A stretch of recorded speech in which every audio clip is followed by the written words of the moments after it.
Hello students, welcome to CMA classes. अभी तक हमने प्रैक्टिकल चीज़ों पे थोड़ा सा फोकस किया। आज मैं चाहता हूँ कि मैं आपको जो है थोड़ा सा थ्योरेटिकल बैकग्राउंड पे भी लेके चलूँ, तो आप सबको इसमें भी मज़ा आएगा। समझिएगा हम क्या सिखाते हैं, कैसे आता है, क्या नहीं आता है। तो अगर हम अकाउंटिंग की बात करें तो देखो अकाउंटिंग क्या है। पुराने ज़माने से देखा जाए तो अगर किसी भी हिसाब को कोई भी एक हमें अगर अकाउंट बनाना हो, उसको बनाने का काम अकाउंटिंग है। जैसे मैं बहुत छोटा सा एग्जांपल लेता हूँ। मदर ने आपकी 1000 रुपये दी आपको और कहा कि भाई 1000 रुपीज़ में आप कुछ खर्च करके आओ और बताओ मुझे क्या हुआ खर्चा पूरा। तो आप क्या करते हैं, आप मार्केट जाते हैं, सामान खरीदते हैं, कुछ करते हैं, वापसी आते हैं, मम्मी पूछती है क्या हुआ। तो देखिए वो कहता है मम्मी आपने 1000 रुपये दिए थे ना, उसमें से मैंने 200 रुपये की ये सब्ज़ी खरीद ली, आपने बोला था। फिर 200 रुपये के मेरे फल आ गए, 400 रुपीज़ खर्च हो गए। 50 रुपये का मैंने कुछ खा लिया, 450 हो गए। 50 रुपीज़ जो है अब मेरा आने जाने का किराया लग गया, 500 हो गया, और ये 500 मैंने आपको वापस कर दिए। तो उसने अपना एक हिसाब उनको बता दिया, अकाउंट बना दिया। अब जब हम अकाउंटिंग की बात करते हैं तो होता क्या है, हम एक बिज़नेस की बात करते हैं, वहाँ पे न्यूमरस ट्रांजेक्शंस हैं। अब वो न्यूमरस ट्रांजेक्शंस कोई बताने से तो चलेंगी नहीं। उसके लिए हम चाहते हैं कि उन न्यूमरस ट्रांजेक्शंस को हम सिलसिलेवार सिस्टमेटिक तरीके से रिकॉर्ड करें। अगर हम उनको सिलसिलेवार सिस्टमेटिक तरीके से रिकॉर्ड करेंगे तो हमें कल उनको याद रखने में, वापस रिकॉल करने में आसानी होगी, क्योंकि बिज़नेस में न्यूमरस चीज़ें होती हैं, उन सबको हमें याद भी रखना है, कोई हमसे पूछना आएगा उनको बताना भी है। ये सब काम बिज़नेस में होता है। तो अकाउंटिंग का जो जन्म हुआ वो इसी चीज़ के लिए हुआ कि भाई हम जो भी अपनी काम हो रहे हैं एक बिज़नेस के अंदर, उन सबको हम रिकॉर्ड कर सकें। पहले क्या होता था, स्टीवर्डशिप चलती थी।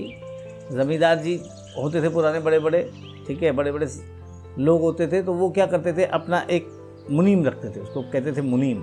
तो मुनीम से बोलते थे हाँ भाई हमारा कितना पैसा है, इतना है, इतना है, इतना है, किस किस से आया, इसका आया, लाओ हिसाब दिखाओ। तो वो हिसाब देखते थे। तो मुनीम के हिसाब पे वो अपना कोई चिन्ह लगा देते, कुछ करते थे, तो मुनीम सारा हिसाब रखते थे। तो एक सिस्टम था, पुराने समय से चला आ रहा था। अब क्या हुआ, जब हमारा बिज़नेस बढ़ा, काम थोड़ा सा कॉम्प्लेक्स होना शुरू हुआ, तो हमने सोचा कि भाई अब कोई ऐसा सिस्टम ईजाद किया जाए कि जिससे कि हम अपने बिज़नेस को ढंग से और तरीके से मैनेज कर सकें। तो वहाँ पे बात आई कि भाई कैसे करेंगे। तो एक सिंगल एंट्री सिस्टम आया। सिंगल एंट्री सिस्टम में एक नॉर्मल दुकानदार ने क्या करा, अपना शाम का हिसाब लिख लिया कि भाई इस हिस्से मुझे इतने पैसे लेने हैं, मेरे गले में इतने पैसे पड़े, बस उसका हिसाब था, क्योंकि वो खुद अकेला संभालने वाला था। तो वो सिंगल एंट्री सिस्टम पर चलता है, उसके पास हिसाब में कुछ नहीं होता, मुझे किससे पैसे देने हैं, मुझे किससे पैसे लेने हैं, बस यही दो चीज़ें, प्लस मेरे गले में क्या हिसाब है। चलो कुछ ज़्यादा कोई करेगा तो घर का खर्चा क्या हुआ और बाहर का क्या खर्चा हुआ। तो ये सब चीज़ें थोड़ी थोड़ी लिखता था, लेकिन उसमें डबल एस्पेक्ट की बात नहीं करता था। बाद में वो बड़े बड़े बिजनेस हाउसेज ने कहा कि भाई ऐसे तो काम नहीं चलेगा, डबल एस्पेक्ट है। तो फिर फ्रांस के ल्यूका पैकोली थे, तो उन्होंने जो है एक double entry book keeping system की ईजाद करी। उसके बेसिस पे फिर हमने एंट्री करनी शुरू करी। चलिए, ये तो खैर एक इंट्रोडक्शन हुआ अकाउंटिंग का। अब क्या होता है, क्योंकि हमें तो एग्ज़ाम्स में लिखना भी है, हमें कहीं पे प्रेजेंट भी करना है। देखो आपको क्या आता है, बेटर है, बहुत अच्छी बात है, लेकिन आप किसी को सामने क्या प्रेजेंट कर रहे हो वो और बेहतर चीज़ आपको बताता है। अब वक्ता एक अच्छा होता है, किसी को शाहरुख खान के डायलॉग अच्छे लगते हैं, किसी को सलमान खान के लगते हैं, तो हर किसी का अपना है। नेताओं में किसी को अलग अलग नेता पसंद है, किसी को मोदी पसंद है, किसी को योगी पसंद है, सबका एक अलग स्टाइल है, कहने का तरीका है, ठीक है। चीज़ें चाहे सब एक ही चीज़ को बोले, अब एक ही चीज़ अगर एक बंदा बोलेगा, एक ही चीज़ दूसरा बंदा बोलेगा, तो दोनों के बोलने में जो अंतर है वो भी बड़ा इंपॉर्टेंट है। अब मैं उसी चीज़ के ऊपर आपके पास आ रहा हूँ। तो अब हम आते हैं अकाउंटिंग पे। तो अकाउंटिंग क्या है, अगर डेफिनेशन वाइज जाएँ, जो कि committee on terminology of the American institute of certified public accountant, ये अमेरिका का, जैसे यहाँ का CA है, CA इंस्टीट्यूट है, ऐसे अमेरिका में क्या है, सीमा, यानी कि committee on terminology of American institute of certified public accountant, CPA की डिग्री वहाँ पे होती है। तो वो उसने एक डेफिनेशन दी। अब हमारा क्योंकि सारा सिस्टम जो है वो इंग्लैंड के सिस्टम पे बना हुआ है, तो हम उसको फॉलो करते हैं, ठीक है। तो मीनिंग ऑफ अकाउंटिंग के लिए उन्होंने बोला, accounting is the art of recording, classifying and summarising in a significant manner and in terms of money. देखो इन शब्दों के मीनिंग है, transactions and events which are in part at least of a financial character and interpreting the result thereof। तो क्या है, accounting क्या है, एक आर्ट है, एक कला है। किस चीज़ की कला है, रिकॉर्ड करने की कला है। तो अब रिकॉर्ड करने में क्या कला होती है। अब चला उसी एग्जाम्पल पे जाते हैं, जो बच्चे ने बोला उसने मुँह जुबानी बता दिया। अब अगर वो लिखित में देता तो एक पेपर पे लिख देता, मम्मी देखो 1000 दिए, -200 -200 -200, एक प्रेजेंटेशन उसने -200 करके दे दी। दूसरा प्रेजेंटेशन क्या करा उसने, -200 के आगे आइटम भी लिख दिए कि भाई ये आइटम आया, ये आइटम आया, ये आइटम आया। तीसरा प्रेजेंटेशन क्या हुआ, हो सकता है वो आइटम उसने बिल पे लिया हो तो बिल का डिज़ाइन भी लिख देगा कि ये आइटम इस बिल से इतने अमाउंट का आया। तो प्रेजेंटेशन के 3-4 तरीके हो गए ना। तो वो जो प्रेजेंटेशन का तरीका है दैट इज़ द आर्ट। एक बात तो उसने भी पहले भी कही, बाद में भी कही, लेकिन एक कला है, उसको प्रेजेंट करने की कला जो हुई। तो आर्ट ऑफ रिकॉर्डिंग, रिकॉर्ड हम कैसे कर रहे हैं, क्लासीफाई कर रहे हैं चीज़ों को अलग अलग। जैसे कि सब्जी खरीदना, फल खरीदना या किराया, उन सब का अलग अलग हम उसको क्लासीफाई करते हैं कि किराए को हमने कहा कन्वेंस हो गया, सब्जी खरीदी तो हमने कहा परचेज हो गई हमारी। तो उन सबको क्लासीफाई करना, चीज़ों को क्लासीफाई करना जिससे कि हम उनको कंट्रोल कर सकें। उसका समराइज़ करना, इकट्ठा एक जगह लिखना सिग्निफिकेंट मैनर में, यानी कि इस तरीके से कि बहुत ज़्यादा डिटेल्ड ना दे दें, हर चीज़ को बिल्कुल बहुत डिटेल में ना दे दें। हम एक मोटा, जैसे हम परचेज़ की जब हम बात करते हैं तो अपने यहाँ पे हम परचेज़ अकाउंट खोलते हैं। अब मान लो एक बंदा अगर 100 आइटम्स में डील कर रहा है तो 100 आइटम के नाम नहीं खोलेगा, वो परचेज़ में एक ही एंट्री मारेगा, चाहे उसने उसमें कोई सा भी आइटम लिया हो, नरेशन में खोल देगा मैंने कौन सा आइटम लिया। तो जरूरी नहीं कि हर चीज़ को बहुत ज़्यादा डिटेल में जाना, तो सिग्निफिकेंट मैनर में कि हम उस काम को कर सकें। उसके बाद बड़ी इंपॉर्टेंट बात है इन टर्म्स ऑफ मनी। पैसा बहुत ज़रूरी है, क्योंकि पैसा हमारा जो है एक यार्ड स्टिक है, जिससे हम चीज़ की वैल्यू लगाते हैं, उसी में देते हैं, उसी में लेते हैं। ट्रांजेक्शन्स एंड इवेंट्स, जो हमने आपस में काम करा वो ट्रांजेक्शन हो गई, इवेंट जनरेट हुए जो कम से कम फाइनेंशियल कैरेक्टर के हुए, यानी कि उनमें पैसा जरूर इन्वॉल्व होना चाहिए। और फिर जब उनसे हम कुछ बना लेते हैं, यानी कि अगर मैं बैलेंस शीट P&L बनाया तो उससे हम अपने रिजल्ट को इंटरप्रेट करते हैं कि हमने क्या करा, क्या हमने अचीव करा। तो अकाउंटिंग क्या, आप देखिए यहाँ पे अब एट्रीब्यूट्स आते हैं अकाउंटिंग के। तो अकाउंटिंग एक आर्ट है, कला है और एक साइंस है। बड़ी अच्छी बात है भाई, कला है और साइंस है। अब इसको कैसे समझेंगे, इसको समझने के लिए देखो मैं आपको समझाता हूँ, बहुत अच्छी बात। अब आप 2 हीरो ले लीजिए अपनी बॉलीवुड इंडस्ट्री के, एक अक्षय कुमार ले लीजिए, एक आप सलमान खान ले लीजिए। तो अब प्रॉब्लम क्या है, अक्षय कुमार का अपना एक स्टाइल है भाई, एक्टिंग तो दोनों को आती है, तो जो एक्टिंग आती है वो तो एक साइंस है, कला है जो दोनों को आती है, लेकिन उसको कैसे प्रेजेंट करते हैं, स्टाइल क्या है दोनों का, दैट इज़ एन आर्ट। ठीक है, तो जो आर्ट है वो है प्रेजेंटेशन का स्टाइल, और साइंस मतलब एक basic thumb of rule, hydrochloric acid, hydrogen plus chlorine मिली तो HCl बनेगा, हाइड्रोक्लोरिक एसिड बनेगा, तो वो एक साइंस हो गई। और उसको कैसे प्रेजेंट किया आपने, क्या चीज़ करी आपने, दैट इज़ एन आर्ट। दूसरी चीज़, अकाउंटिंग रिकॉर्ड करती है ट्रांजैक्शन और इवेंट्स जिनके फाइनेंशियल नेचर हो। आप मेरे बड़े अच्छे एम्प्लॉई हो, मैं आपकी बहुत वैल्यू करता हूँ, but I am not quantifying that value. पैसे में वो वैल्यू नहीं हो सकती। ठीक है, तो इसलिए क्या है कि मैं जो रिकॉर्ड कर रहा हूँ वो चीज़ें वही रिकॉर्ड करूँगा जो फाइनेंशियल नेचर की होंगी। अच्छा, तीसरी चीज़ हमारी बात आती है, तो accounting record transaction bye expressing them in terms of money. पैसे में ही कन्वर्ट करके काम करेंगे हम, बिना पैसे के नहीं कर सकते हम काम। फंक्शंस ऑफ अकाउंटिंग क्या है, फंक्शन ऑफ अकाउंटिंग जो है वो ये कहता है अकाउंटिंग कि हमें हर चीज़ के बारे में पता होना चाहिए, हमारी बुक्स में क्या हुआ, हमारे बिजनेस में क्या हुआ। उसके बाद एक सर्विस एक्टिविटी है, अकाउंटिंग कर रहे हैं तो हम एक सर्विस प्रोवाइड कर रहे हैं लोगों को। ठीक है, कोई गुड्स नहीं बेच रहे हैं, हम सिर्फ सर्विस प्रोवाइड कर रहे हैं। क्लियर हो गई बेटा बात ये? तो पहली चीज़ हुई इंट्रोडक्शन टू अकाउंटिंग, उसके बाद एट्रीब्यूट्स ऑफ अकाउंटिंग। नेक्स्ट आते हैं हमारे पास ब्रांचेज ऑफ अकाउंटिंग। अब अकाउंटिंग जब हम करते हैं तो हम बहुत सारे एरियाज़ में करते हैं। लोग बच्चे बड़े कंफ्यूज होते हैं, सर क्या होता है financial accounting, cost accounting, management accounting. भाई ठीक है, 3 टर्म्स हैं हमारी, तो हम इन 3 टर्म्स को समझते हैं, डिटेल में समझते हैं क्या क्या है। तो देखिए फाइनेंशियल अकाउंटिंग क्या है, जो जनरली जिससे हम रूबरू होते हैं, जिससे हम जानकारी लेते हैं, जो हमारी रोज़मर्रा की ज़िंदगी में आती है, वो फाइनेंशियल अकाउंटिंग है।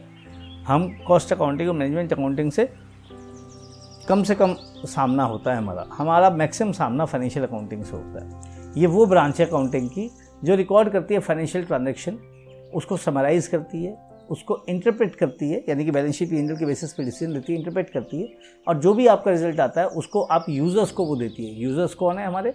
यूज़र्स हैं हमारे, जैसे हमारे शेयर होल्डर्स हैं, क्रेडिटर्स हैं, इन्वेस्टर्स हैं, बहुत सारे लोग हैं, बैंक्स हैं, गवर्नमेंट हैं।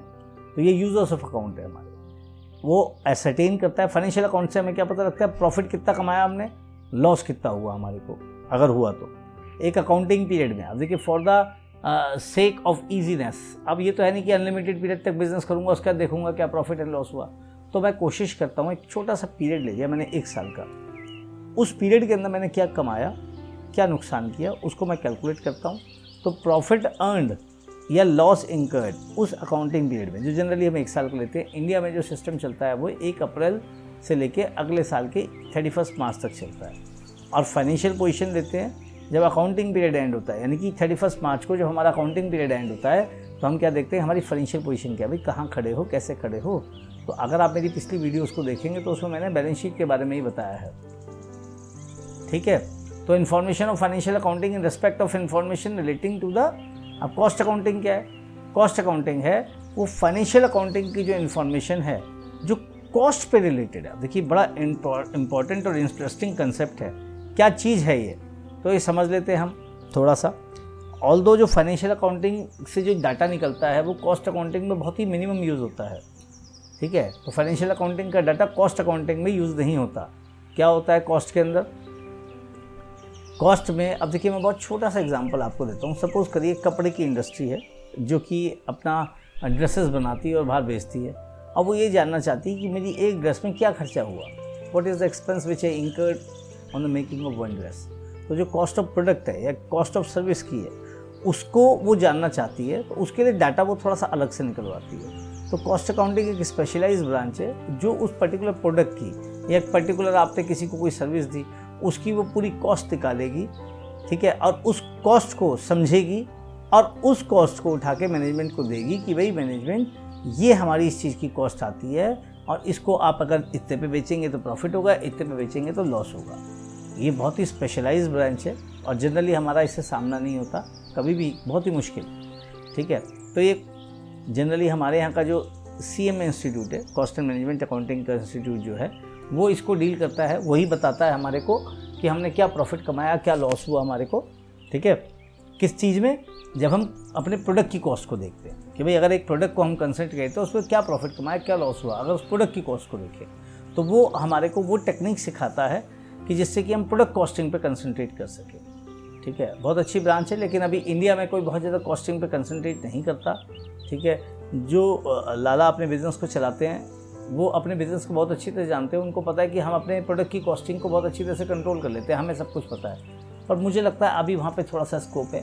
अगर आप CMA का कोर्स करेंगे बच्चे और उसके ऊपर थोड़ा सा जाएंगे तो आगे आने वाले 5-10 साल के अंदर CMA का स्कोप बहुत ज़्यादा बढ़ने वाला है, तब आपको बड़ा फ़ायदा होगा इससे। नेक्स्ट आती है हमारी मैनेजमेंट अकाउंटिंग, ये बड़ी इंटरेस्टिंग है। मैनेजमेंट अकाउंटिंग सबसे recently developed branch of accounting है। अब बीइंग अ चार्टर्ड अकाउंटेंट मुझसे मैनेजमेंट रिपोर्ट्स बहुत सारी मांगी जाती है, मैं बहुत बनाता हूँ, तो मेरा इससे बहुत ज़्यादा मतलब रेगुलर का ही है। मतलब मैनेजमेंट कुछ भी मांगती है आपसे, वो मांगेगी मेरे को जो है लिस्ट ऑफ क्रेडिटर्स दे दो, ठीक है, ये list of creditor, that is a management accounting. क्यों चाहिए इसको लिस्ट ऑफ क्रेडिटर, वो ये देखना चाहते हैं हमें किस किस के पैसे देने हैं। अब देखिए उनके अलग अलग डिसीजन मेकिंग होती है। कहते हैं जी अमित मेरे को एक काम करो, यार ये हमारे अकाउंटेंट सही काम नहीं करते, तुम एक बार एक डिटेल रिपोर्ट बनाना हमें हमारे, तो हमें ये बताइए कि हमारे 50,000 से नीचे के कितने क्रेडिटर्स हैं। मैंने कहा सर ये हैं। अरे यार नंबर्स में तो बहुत ज़्यादा हैं, ये 50 क्रेडिटर हैं, बाकी क्रेडिटर 20 ही हैं, तो ये 50 क्रेडिटर हम खत्म कर सकते हैं ना। कहाँ सर कर सकते हैं, कितने रुपए में। मैंने कहा सर 15 लाख लगेंगे। यार इनको सबको पेमेंट करो। 15 लाख के अंदर उन्होंने 50 क्रेडिटर निपटा दिए। तो उससे क्या फ़ायदा हुआ उनको कि 15 लाख पे उन्होंने बहुत सारे क्रेडिटर्स को शांत बैठा दिया, बुक्स को बेटर कर लिया। अब इसका फाइनेंशियल से कोई लेना देना नहीं है, इसका कॉस्टिंग से कोई लेना देना है, लेकिन मैनेजमेंट के माइंडसेट से बड़ा ज़बरदस्त लेना देना है। मैनेजमेंट का माइंडसेट क्या हुआ, यार अभी मेरे पास जो है 50 प्लस मेरे जो बड़े मोटे क्रेडिटर्स थे वो थे मान लो 15 से, तो मेरे पास 65 क्रेडिटर थे, लेकिन नंबर्स में क्या हुआ मेरे पास सिर्फ 15 रह गए जो कि बड़े बड़े हैं। और बड़ा आदमी जिसका पैसा ज़्यादा होता है वो कभी टेंशन नहीं देता। आप हमेशा ध्यान दीजिएगा, जिसका कम पैसा होगा वो आपको ज़्यादा टेंशन देगा, जिसका ज़्यादा पैसा होगा वो शांत रहेगा, क्योंकि उसके अंदर कैपेसिटी भी है और वो टेंशन भी नहीं देता। उसका मोटा पैसा लगा, उसको पता है मैंने मोटे पैसे को क्यों लगाया, ठीक है। तो इसलिए मैनेजमेंट की ये एक रिक्वायरमेंट होती है। कई बार मैनेजमेंट मुझसे खासकर बहुत सारी रिपोर्ट्स में मुझसे पूछा जाता है कि अच्छा अमित हमें ये बताओ यार हमारा पैसा कहाँ कहाँ पे फंसा हुआ, कैसे कैसे आएगा। तो हम उनको बताते हैं सर देखो डेटर्स में इतना पैसा आ सकता है, अच्छा ठीक है।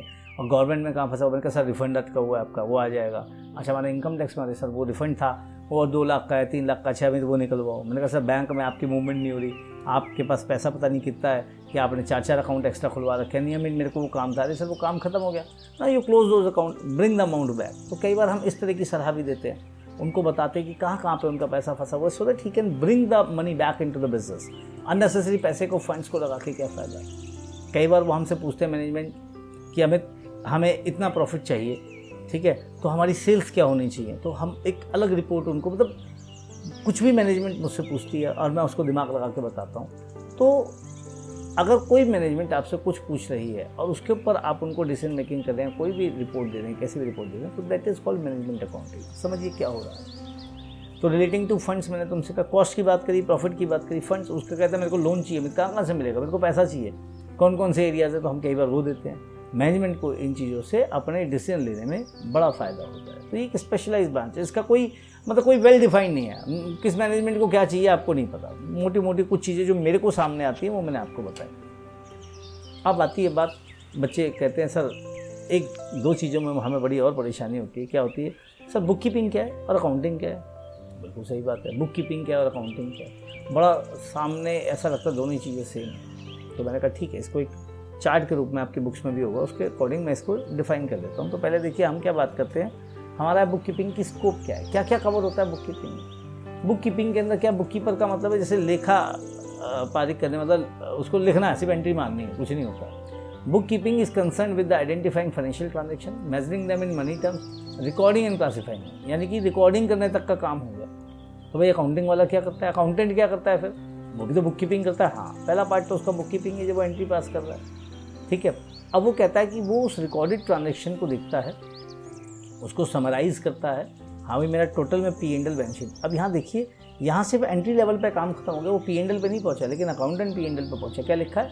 Summarise the recorded transaction. उनको इंटरप्रेट करना है और फिर उसके बेसिस पर कोई रिजल्ट निकाल के उसको कम्युनिकेट करना। बड़ा इंटरेस्टिंग है ये। तो यानी कि अगर बहुत ध्यान से देखा जाए तो बुक कीपिंग का काम कहाँ पे ख़त्म होता है बेटा? जो लोअर लेवल स्टाफ है, यानी कि एग्जीक्यूटिव जो एग्जीक्यूट करते हैं काम। और अकाउंटिंग का काम किसके पास है? मैनेजर के पास। मैनेजर क्या करता है? वो अपनी रिकॉर्डेड ट्रांजेक्शन को समराइज करता है। सर हमारा जो है इतने क्रेडिटर्स हो गए, उधार बहुत ज़्यादा हो गया, we have to bring in the funds, नहीं तो बड़ी दिक्कत हो जाएगी, या हमारा पैसा वहाँ अटका हुआ है। तो क्या कर रहा है? वो जो रिकॉर्डेड ट्रांजेक्शन है, जो एक्चुअली में उसके लोअर लेवल स्टाफ ने करी है, उसको इंटरप्रेट करने का काम अकाउंटेंट, यानी कि चीफ अकाउंटेंट कह देते हैं हम उसको बाहर, या हम मैनेजर कह देते हैं, तो वो उसका काम होता है। अब लॉजिकल सी बात है, ये प्राइमरी स्टेज है। अगर स्टेज की बात करो, ये सेकेंडरी स्टेज है। जब आप सारी एंट्रीज कर लेते हो तभी तो कोई डिसीजन मेकिंग कर पाऊंगा। भाई आपने सारी एंट्री कर ली, भाई प्रॉफिट कितना आ रहा है, अरे भाई ये तो प्रॉफिट तो बड़ा कम आ रहा है हमारा, इसका मतलब हमारी सेल्स अभी कम है, सेल बढ़ाते हैं। तो वो सब चीज़ें हमारा कब होगा डिसीजन मेकिंग? अगर हमारी अकाउंटिंग प्रॉपर होगी, यानी कि हमारी बुक कीपिंग प्रॉपर होगी, नॉट अकाउंटिंग, हमारी बुक कीपिंग प्रॉपर होगी, तो हम अकाउंटिंग कर पाएंगे। परफॉर्मेंस जूनियर स्टाफ परफॉर्म करता है, इसको सीनियर स्टाफ इसको करता है, मैंने भी आपको बता ही दिया। नेचर ऑफ जॉब क्या है? ये क्लैरिकल है, खटाखट एंट्री मारते जाओ, बिल चढ़ाते जाओ, वाउचर पास करते जाओ, ये क्लैरिकल है, रूटीन है, एक जैसे ही काम करते हैं। ये एनालिटिकल है, डायनेमिक है, हर दिन कुछ ना कुछ नया देखने सीखने को मिलता है। ऑब्जेक्टिव क्या है बुक कीपिंग का? कि सिस्टमैटिक रिकॉर्ड हो, एक एक करके हर दिन रिकॉर्डिंग करो, हर दिन एंट्री करो, ये सब काम इसका है। ऑब्जेक्टिव अकाउंटिंग का क्या है? वो नेट रिजल्ट ऑपरेशंस के लाता है, फाइनेंशियल पोजीशन को बताता है और इन्फॉर्मेशन को इंटरेस्टेड पार्टी, सबसे पहले तो मैनेजमेंट है उसको बता रहे हैं। अगर मान लो शेयर होल्डर्स हैं तो मैनेजमेंट की जगह शेयर होल्डर्स को भी बता सकते हैं, ठीक है, अगर PL प्राइवेट लिमिटेड कंपनी है। अदरवाइज हो सकता है बैंक को वो इन्फॉर्मेशन देनी हो, कुछ करनी हो। रिलेशन क्या है? बुक कीपिंग बेसिस अकाउंटिंग का। अगर आपने सही बुक कीपिंग नहीं करी तो अकाउंटिंग कुछ भी नहीं कर सकते आप। अकाउंटिंग जब शुरू होती है जब बुक कीपिंग खत्म होती है। Special skill, book keeping mechanical nature का है, बहुत स्पेशल स्किल नहीं चाहिए। ऑल दो एक अच्छी एंट्री करने वाला अगर नॉलेजेबल भी हो तो हमारी एंट्री सही करेगा। अकाउंटिंग में तो स्पेशल स्किल चाहिए, एनालाइज करने की आपके पास ताकत होनी चाहिए, इंटरप्रेट करने की आपके पास ताकत होनी चाहिए। तो ये जनरली या तो चीफ मैनेजर करता है, मैनेजर करता है, कई बार कुछ लोग चार्टर्ड अकाउंटेंट्स को हायर करते हैं कि वो आके उनकी अकाउंटिंग करे। अकाउंटिंग का मतलब एंट्री नहीं करे, अकाउंटिंग का मतलब उसके ऊपर एक डिसीजन मेकिंग बताए कि भाई क्या बिजनेस की पोजीशन है, क्या है क्या नहीं। चलिए अब डिफ्रेंशिएट करते हैं हम बुक कीपिंग फिर अकाउंटिंग, जो अभी हमने पढ़ लिया उसके बाद अकाउंटेंसी क्या है। अब मज़ा देखिए क्या होता है। अब यहाँ से देखिए थोड़ा सा बड़ा इंटरेस्टिंग होता है, बहुत नैरो टर्म्स है जो हमारे लोअर लेवल स्टाफ ने करा बिल्कुल एकदम, यानी कि अकाउंट एग्जीक्यूटिव ने, अकाउंट्स मैनेजर ने ये करा, ठीक है, रोजमर्रा मैनेजमेंट को रिपोर्ट दे रहा है। अब आ गए आप चार्टर्ड अकाउंटेंट के पास। तो चार्टर्ड अकाउंटेंट अकाउंटेंसी कर रहा है। It is the broad term which include theories, principle, system accountant. Sir ये फॉलो नहीं किया आपने रूल, या आपने सिस्टम नहीं फॉलो किया, या आपने अकाउंटिंग स्टैंडर्ड फॉलो नहीं करा, या आपने जीएसटी के पॉइंट ऑफ व्यू से सही नहीं करा, ये नहीं करा। ये सारा काम कौन कर रहा है? Chartered accountant. तो समझिए ये लोअर लेवल अकाउंटेंट, ये आपका अकाउंट्स मैनेजर, और ये चार्टर्ड अकाउंटेंट। तो प्राइमरी स्टेज है रिकॉर्डिंग, क्लासीफाइंग, समराइजिंग यहाँ होता है। सेकेंडरी स्टेज है रिकॉर्डिंग, क्लासीफाइंग, समराइजिंग के ऊपर इंटरप्रिटिंग करना हमारे को। और ये कंप्लीट प्रोसेस है जिसके अंदर बुक कीपिंग सब कुछ इंक्लूड हो जाता है एक तरीके से, क्योंकि ये तभी हो पाता है जब ये दोनों चीज़ें पूरी हो जाए। ये करेक्ट रिकॉर्डिंग पे डिपेंड करता है, ये बुक कीपिंग पे डिपेंड करता है, और ये डिपेंड करता है ये दो हेल्पिंग हैंड्स जो इसके साइड में बुक कीपिंग और अकाउंटिंग इन दोनों पे। ये पार्ट है अकाउंटिंग का, ये रिकॉर्ड कीपिंग को ध्यान रखता है जो रूटीन क्लरिकल होती है। इसका काम सिर्फ फाइनेंशियल रिजल्ट को प्रिपेयर करना है, यानी कि नेट प्रॉफिट, नेट लॉस क्या है, फाइनेंशियल डाटा क्या आ रहा है। ये डिसीजन मेकिंग वर्क को basis of information provided by book keeping accountancy, तो ये डिसीजन मेकिंग करता है, लॉज ऑफ लैंड को फॉलो करता है, सब कुछ काम हमारा अकाउंटेंसी में आता है।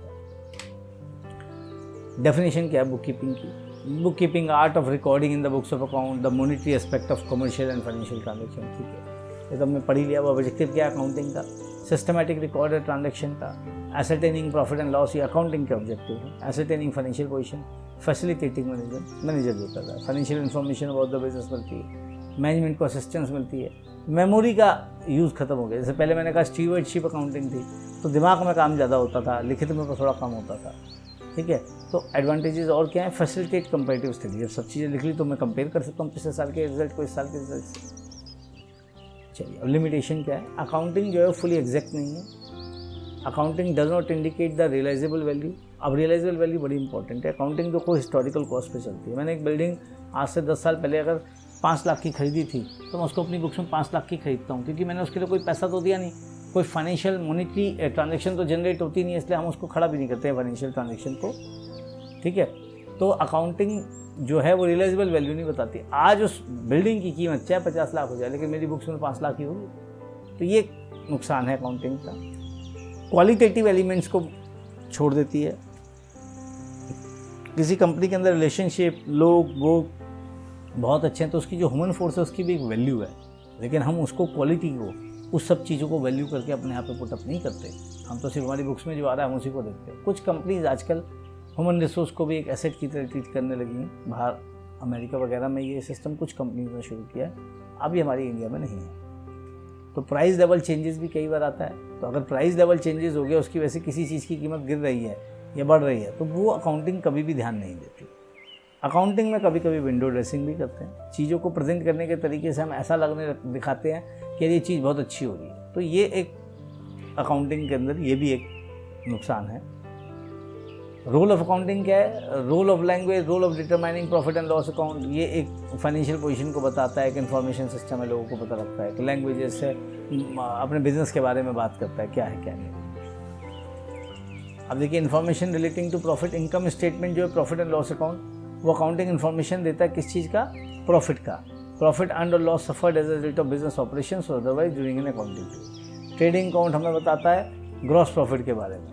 ठीक है, profit and loss account net profit के बारे में बताता है। Information relating to financial position, the position statement है बैलेंस शीट में available the information about the financial position of the enterprise. तो इसमें क्या है, हमारे को जो भी हमारी फाइनेंशियल पोजीशन है वो बैलेंस शीट से हमें पता लगती है, ऊपर हमें प्रॉफिट से पता लगती है। अब ये बड़ा इंटरेस्टेड है, एक आती है कैश फ्लो स्टेटमेंट। ये थोड़ा सा नया शब्द है, बाकी बच्चे जो 12th करके आते हैं उनको तो इसका भी पता होगा कैश फ्लो स्टेटमेंट क्या है। तो क्या होती है cash flow statement? Cash flow statement वो स्टेटमेंट है जो बताती है फ्लो, पैसा कहाँ से आया, पैसा कहाँ पे गया। आपने सपोज करिए डेटर्स आपके कम हो रहे हैं। डेटर्स कब होते हैं? जब उन्होंने हमें पे करा, यानी कि कैश इनफ्लो हो रहा है, आ रहा है पैसा। और जब हम डेटर्स को, मान लीजिए हमने क्रेडिटर्स को पेमेंट करा, तो क्या होगा? पैसा बाहर जा रहा है। तो ये जितनी भी इनफ्लो और आउटफ्लो की रिकॉर्डिंग होती है, जब इसको हम बनाते हैं तो इसको हम कैश फ्लो स्टेटमेंट बोलते हैं। ये भी एक ड्यूरिंग स्पेसिफिक पीरियड के अंदर हम बनाते हैं। ये भी बहुत ज़्यादा फ़ायदे के लिए होती है। इससे हमें पता लगता है कि भाई हम किस तरीके से पैसा कहाँ से आएगा और कैसे हम इसको देंगे, एक्सपेंशन के लिए कहाँ से आएगा। अब एक और बात करते हैं हम, जो हमारी अकाउंटिंग है इसके यूज़र्स कौन है। अब किस किस को फ़ायदा है, कौन कौन जानना चाहता है इसके बारे में। तो हम इसको 2 पार्ट में डिवाइड करते हैं, इंटरनल और एक्सटर्नल। इंटरनल में कौन है? ओनर है। ओनर मतलब जिसका बिजनेस है भाई, और एक मैनेजमेंट है। तो कई बार ओनर और मैनेजमेंट अलग अलग होती है। जैसे कि किसी बड़ी कंपनी में जाइए, लिमिटेड कंपनी में, अब रिलायंस के जो मुकेश अंबानी है वो ओनर है, लेकिन वो थोड़ा ना बिजनेस चलाते हैं अपना सारा का सारा। उन्होंने नीचे डायरेक्टर्स वगैरह अपॉइंट कर रखे, वो मैनेजमेंट है। तो ओनर क्या देखता है? कहता है मेरी इन्वेस्टमेंट पे क्या रिटर्न आया, फाइनेंशियल हेल्थ क्या है मेरी कंपनी की, कैसे हमने काम करा, क्या नहीं करा। और मैनेजमेंट क्या करती है? वो परफॉर्मेंस को इवेल्युएट करती है, अलग अलग डिसीजन लेती है, रेगुलर में डे टू डे एक्टिविटी करनी है, इसलिए तो उसको डायरेक्टर बोलते हैं। जो डायरेक्ट करे बार बार वही डायरेक्टर है। हर चीज़ के बारे में कह रहा है ऐसा करो, वैसा करो, वैसा करो। अच्छा, कुछ बाहर वाले भी हैं जो इंटरेस्टेड होते हैं। इंटरेस्टेड यूजर्स मतलब जिनको उस इन्फॉर्मेशन की जरूरत है। कौन है वो? Investor and potential investor. Investor, मान लो तुमने रिलायंस के शेयर खरीद रखे, तो तुम इन्वेस्टर हो, तो तुम देखोगे भाई रिलायंस अच्छी चले तभी तो तुम्हें फ़ायदा होगा। तो कभी कभी तुम उसकी बैलेंस शीट को भी पढ़ते हो। अब डिपेंड करता है, अगर आपने 5,000 लगाया तो आपके तो क्या फ़र्क पड़ता है, लेकिन अगर यही आपने 50 लाख लगा दिए तो आपके लिए बहुत फ़र्क पड़ता है। तो आप चाहोगे कि रिलायंस का शेयर अच्छा चले, कंपनी अच्छी चले, क्योंकि आपने पैसा लगा रखा है, फ्यूचर अच्छा हो उसका, ठीक है। या कोई और आगे आपकी तरह ही कोई आने वाला हो, बिजनेस में पैसा लगाने वाला, तो उनको हम कहते हैं investor and potential investor. Character कौन है भाई? देखो, किसी ने अगर पैसा दिया तो वो चाहेगा कि बिज़नेस सही चले। अगर वो बिज़नेस ही डूब गया तो उसका पैसा डूब जाएगा, बिकॉज ही हैज़ गिवन, ठीक है। उसका लेंडर है, लेंडर जैसे बैंक हो गया, या किसी ने अपना लोन दे दिया, कुछ भी कर दिया, तो वो भी देखना चाहते हैं कि भाई हमारी बिज़नेस को बढ़िया चलना चाहिए, क्योंकि इसकी रिपेइंग कैपेसिटी नहीं होगी। अगर बिज़नेस बढ़िया नहीं चल रहा होगा तो हमें कुछ मिलेगा ही नहीं, वर्दीनेस नहीं होगी इसकी। उसके बाद टैक्स अथॉरिटीज़ भी देखती हैं, क्योंकि उनको भी टैक्स चाहिए। ट्रू एंड फेयर डिस्क्लोजर होना चाहिए अकाउंटिंग इन्फॉर्मेशन में। कई बार टैक्स अथॉरिटीज़ ऐसे भी हमारे पास भेज देते हैं लेटर कि भाई पिछले साल आपने इतना एडवांस टैक्स जमा किया था, इस साल क्यों नहीं किया? क्योंकि उनको लगता है बिजनेस तो देखो रेगुलर में चल ही रहा है ना, अगर पिछले साल कमाया तो उस साल भी कमाया होगा, तो क्यों नहीं जमा कर रहे? तो कई बार आदमी भूल जाता है, तो उसको याद दिलाते हैं। ऐसा नहीं कि ज़बरदस्ती उससे वसूल लेकर, भाई आप याद रख लीजिए, अगर आपको पिछले साल दिया तो इस साल भी दे दीजिए, आपको इंटरेस्ट नहीं लगेगा, क्योंकि एडवांस टैक्स नहीं देते तो इंटरेस्ट चार्ज करती है गवर्नमेंट। कहती है पे एज यू अर्न, जैसे जैसे आप कमा रहे हो आप हमारा टैक्स भी जमा कर दो, तो उससे कि आपको भी बोझ नहीं पड़ेगा, हमें भी पैसा मिल जाएगा टाइम पे। तो ये उस कंसेप्ट पे गवर्नमेंट जो है एडवांस टैक्स वगैरह हमसे लेती है। कस्टमर्स हैं जो आपको माल बेचते हैं या जो आपको माल खरीदते हैं। रिसर्चर्स हैं जो आपकी किताबों को पढ़ते हैं, ठीक है, बुक्स को पढ़ते हैं, उनके ऊपर अपने थीसिस नोट्स वगैरह लिखते हैं, तो उनको भी चाहिए। उसके अलावा भी कुछ लोग होते हैं जो कि आपके अलग अलग वेरिड रीज़न की वजह से आपकी बुक्स को देखना चाहते हैं। अब आती कैश फ्लो स्टेटमेंट पे अकाउंटिंग इन्फॉर्मेशन जो है, अगर उसके अंदर ये कैरेक्टरिस्टिक हैं तो फ़ायदेमंद है। कैसे समझते हैं हम जरा। रिलायबिलिटी यानी कि फैक्ट्स पे बेस्ड होनी चाहिए, वेरीफाइड होनी चाहिए, सोर्स डॉक्यूमेंट बाय एनीवन। इसके लिए क्या होना चाहिए? इसके लिए मतलब होना चाहिए उसका ऑडिट बहुत ज़रूरी है। तो ऑडिट का कंसेप्ट इसलिए आया कि रिलायबल हो जाए। ऑडिट होगा तो बंदा सही काम करेगा कि कल को कोई चेक करेगा, तो रिलायबिलिटी आ जाती है। रेलेवेंट इन्फॉर्मेशन अवेलेबल होनी चाहिए टाइम पे, और वो डिसीजंस को लोगों के इन्फ्लुएंस कर सकती है, क्योंकि उनको आउटकम्स क्या बताते हैं कि ये आउटकम होगा, ऐसे होगा, ऐसे होगा, ऐसे होगा। ऐसे प्रेजेंट करनी चाहिए जैसे कि लोग उसको समझ सकें। Information should be presented in such a manner that users can understand it well, अच्छी तरह समझ सकें। कंपेरेबल होनी चाहिए। Information should be disclose in such a manner that it can be compared with the previous year figure. तो अभी हमने क्या करा? हमने कहा स्टैंडर्डाइजेशन कर दिया। स्टैंडर्डाइजेशन का मतलब हमने बैलेंस शीट का एक फॉर्मेट फिट कर दिया, P&L का एक फॉर्मेट फिट कर दिया। पिछले साल का उसके अंदर डाटा दिखाना तो ऐसे दिखाएंगे, तो कंपेरेबिलिटी बढ़ा दी। तो अभी जो गवर्नमेंट चेंजेस लाती है वो इसी चीज़ को तो देख के लाती है कि हम कम से कम समय में ज़्यादा से ज़्यादा चीज़ों को एनालाइज या समझ कैसे सकें, वो सब इसमें आता है। एडवांटेजेस क्या है? अब एक बात आती है हमारी double entry book keeping system क्या थी, तो मैंने आपको बताया था double entry book keeping system के डिसएडवांटेजेस क्या है वही पता था। सिंगल एंट्री में क्या होता था? पैसा आया तो पता है रात को कि मेरे पास कितना पैसा पड़ा है, कहाँ से कैसे किस एंट्री से आया, ये सब रिकॉर्ड नहीं होता था। लेकिन डबल एंट्री आने के बाद हमारे पास ये सब कुछ रिकॉर्ड हो जाता है। बिल नंबर 477 में कहाँ से आया पैसा? जी वो बैंक से में आया, डायरेक्ट आया, ये क्रेडिट कार्ड के थ्रू आया, ये जी कैश दे के चला गया। तो अगर डबल एंट्री कर रखी है तो हमने उसका दोनों एस्पेक्ट रिकॉर्ड करे हैं, तो वो कब फॉलो होता है? या तो कोई ERP लगा रखी है या हम अपनी टैली में हर बार एंट्री कर रहे हो।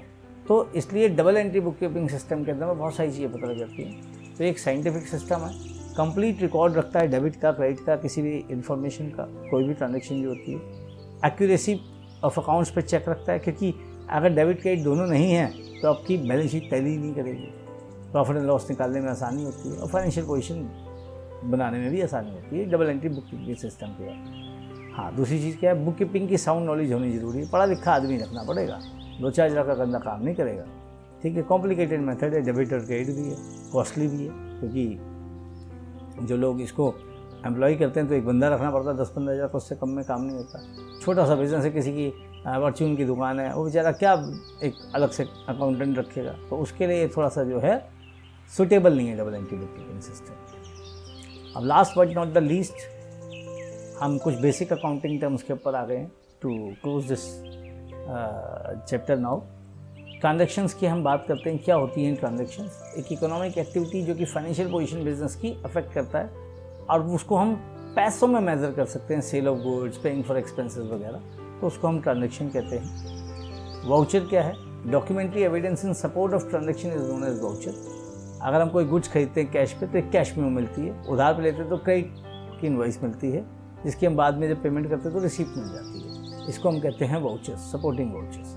कैपिटल क्या है? अमाउंट इन्वेस्ट जो करता है ओनर अपनी फर्म में, उसको हम कैपिटल कहते हैं। मैंने वेजिटेबल वेंडर वगैरह वाली बताई थी, तो स्टार्टिंग में जैसे हमने 13,500 करे, कभी 15,000 रुपये इन्वेस्ट करे, तो वो कैपिटल है। तो इसको आप कैश में भी ला सकते हो, एसेट के रूप में भी ला सकते हो। इसको मेरा आपने लेक्चर 2 पहले में सुनेंगे, उससे ही पता लगा होगा। एसेट्स क्या हैं? अब हम यहाँ पे बात करें तो एसेट इकोनॉमिक रिसोर्स है किसी एंटरप्राइजेस के, जो उसके ऑपरेशंस में हेल्प करते हैं। एसेट्स को हम 2 तरीके से डिफाइन करते हैं। फिक्स एसेट, वो एसेट जो कि नॉर्मल ऑपरेशंस में यूज़ होते हैं, लॉन्ग टर्म बेसिस पे अपने पास रखते हैं, डेटर्स है, स्टॉक है, ठीक है, फर्नीचर है, मशीनरीज वगैरह वगैरह। करंट एसेट शॉर्ट टर्म के लिए होते हैं, उनको हम कैश में कन्वर्ट कर लेते हैं 1 साल के अंदर। डेटर्स है, पैसा आ जाएगा, स्टॉक है, बिक जाएगा, पैसा आ जाएगा। लायबिलिटीज़ क्या है?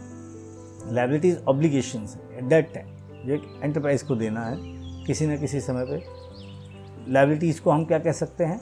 लॉन्ग टर्म लायबिलिटीज़ या शॉर्ट टर्म लायबिलिटीज़। जिनको हम 1 साल के बाद हम देते हैं वो लॉन्ग टर्म हुई, जिनको हम 1 साल के अंदर देते हैं वो शॉर्ट टर्म। तो इसमें मैंने मोटी मोटी कुछ चीज़ें आपको समझाने की कोशिश की है, हर चीज़ को, जिससे कि आपको बहुत सारी चीज़ें पता लगे।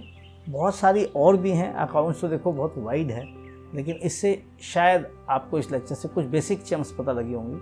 मेरी किसी भी वीडियो को अगर आपको समझना है, मेरे छोड़िए किसी भी वीडियो को अगर आपको लगता है समझना है, तो कम से कम उस वीडियो को 3 बार देखिए। पहली बार में क्या होता है, कुछ चीज़ें पता लगती है, दूसरी बार में आप उसको थोड़ा सा ध्यान से देखते हैं, तीसरी बार में वो समझ में आता है ढंग से, क्योंकि कुछ चीज़ें नई भी होती हैं। तो जो लोग 1 मिनट भी नहीं देखते, स्टार्टिंग करते ही ख़त्म कर देते हैं, उनका क्या? तो अगर आपको सही से वीडियो को समझना है, कुछ भी करना है, तो आप उसको कम से कम 3 बार जरूर देखिए। अगर आपको मेरा ये वीडियो पसंद आया हो तो मेरे यूट्यूब चैनल को आप सब्सक्राइब करें, बेल आइकन को दबाएं, मुझे इंस्टाग्राम पर फॉलो करें। थैंक यू, आप सबका इतना समय देने के लिए धन्यवाद।